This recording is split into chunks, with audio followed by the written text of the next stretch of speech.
Good morning friends. ఈరోజు మనం 10వ తరగతి సోషల్ పాఠ్యపుస్తకంలోని మొదటి పాఠ్యాంశంలోని 3వ భాగాన్ని చూసేద్దామండి. థార్ ఎడారిలో నదీ కాలువలోకి నీరు సముద్రాన్ని చేరకుండా సరస్సులోకి అంతఃస్థలీయ ప్రవాహం ద్వారా ప్రవహిస్తాయి. దేశంలో అత్యంత పొడవైన కాలువ ఇందిరాగాంధీ. ఇది 650 కిలోమీటర్ల వరకు ఉంటుంది. థార్ ఎడారికి నీరు అందించే కాలువ ఇందిరాగాంధీ కాలువ. ఎడారి ప్రాంతంలో ఎన్నో హెక్టార్లు సాగులోకి రావడానికి కారణమైన కాలువ ఇందిరాగాంధీ కాలువ. తీర ప్రాంత మైదానాలు ద్వీపకల్ప పీఠభూమి దక్షిణ భాగాలలో పశ్చిమాన అరేబియా సముద్రం వెంట, తూర్పున బంగాళాఖాతం వెంట సన్నటి తీర ప్రాంత మైదానాలు ఉన్నాయి. పడమటి తీర మైదానం రాన్ ఆఫ్ కచ్ వద్ద మొదలయ్యి కన్యాకుమారి వరకు ఉంటుంది. తూర్పు తీర మైదానం కంటే పడమటి తీర మైదానం వెడల్పు తక్కువ. తీర ప్రాంత మైదానాన్ని 3 భాగాలుగా విభజించవచ్చు. కొంకన్ తీర ప్రాంతం ఏ భాగంలో ఉంది? ఉత్తర భాగం. మధ్య భాగంలో గల తీర ప్రాంతం కెనరా తీర ప్రాంతం. మలబార్ తీర ప్రాంతం దక్షిణ భాగంలో ఉంది. మలబార్ తీర ప్రాంతం కేరళ రాష్ట్రంలో ఉంది. కొంకన్ తీర ప్రాంతం మహారాష్ట్ర, గోవా రాష్ట్రాలలో విస్తరించి ఉంది.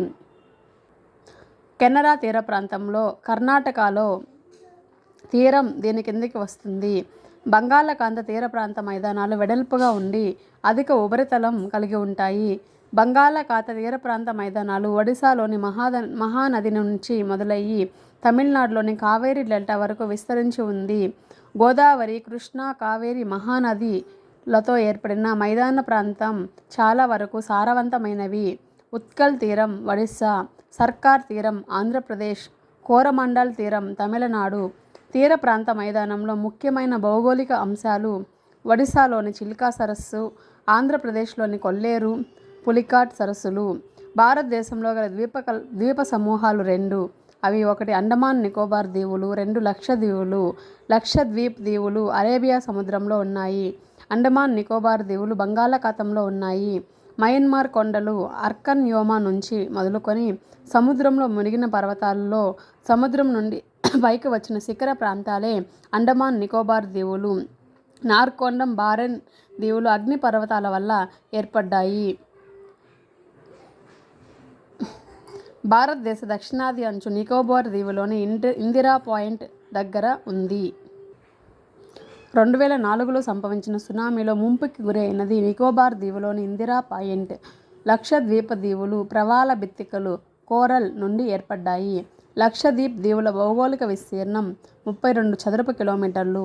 రకరకాల వృక్ష జంతు జాతులకు ఈ ద్వీప సమూహం ప్రఖ్యాతిగాంచింది.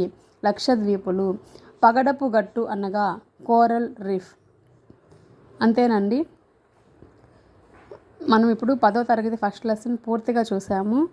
టెక్స్ట్ బుక్లో ఎలా ఉంటే యాజ్ ఇట్ ఈజ్ అలాగే రాశాను. ఒక బిట్ కూడా మిస్ అవ్వలేదు. కావాలంటే మీరు టెక్స్ట్ బుక్లో కూడా చెక్ చేసుకోవచ్చు.